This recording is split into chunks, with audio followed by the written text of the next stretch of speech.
Hello, in this video I'm going to explain how to convert fractions into decimals. I've just written down 5 that are ones that you need to sort of memorize and just to learn, so that anytime you're trying to use one of the more common decimals, it comes really naturally to you.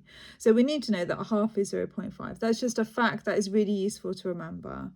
And obviously with decimal form it means 5/10, and we know that any fraction that has a top number which is half of the bottom number is equal to a half. Then we have tenths, that's just place value, and 100ths as place value as well.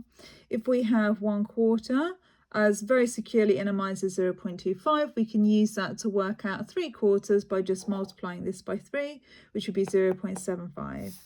And the same with a fifth. If we know a fifth is 0.2, we can multiply that by 2 or 3 or 4 to work out any number of fifths. Okay, just very quickly want to talk about the difference between 1/3 and 3/10, because they do look very similar. So 3/10 is equal to 0.3.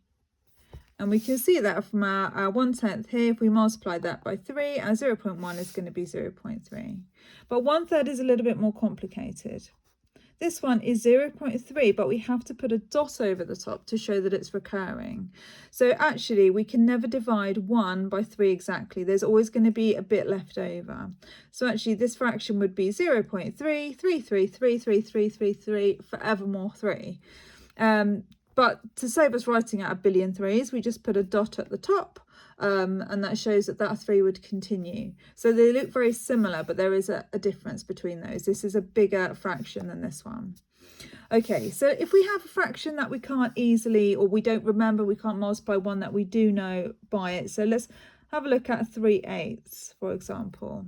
So we can work that out by doing a bus stop. And this is a way you can work out any fraction as a decimal. It's quite a useful thing to remember. So 3 is our top number, and that's the one that goes inside the bus stop. And then we have 8 on the outside. We're dividing by 8. So obviously this is going to be less than 1 because 8 is a bigger number than 3. So if we just move that 3 along, and then we think about 30. How many groups of 8 can I make from 30? Well, that would be 3, because 3 times 8 is 24. And there would be 6 left over. How many groups of 8 can I make from 60? That would be 7, which is 56. And there'd be 4 left over. How many groups of 8 from 40? That's an exact multiple of 8, which is 5.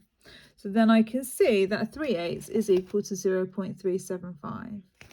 Now you might have a fraction that you can work out easier in a different way. So for example, let's look at 5/20. So if we needed to work out 5/20 as a decimal, my tip would be to make that into hundredths. We'll just do an equivalent fraction that will be much easier to convert. So I know that 20 times 5 is equal to 100. So I just need to do 5 times 5. And I can see 0.25, which is obviously the same as our quarter. Let's look at another slightly different one. If we did 12/50ths, and we needed to work out that as a decimal, we'll just make our bottom number 100 and multiply that by 2. The same at the top, times 2, 24 hundredths, which is then going to be 0.24. Okay, so those are my 2 top tips for converting fractions to decimals. Either do it as a bus stop, top number divided by bottom number, or see if your denominator is a factor of 100 so that you can easily convert it. Hope that was helpful.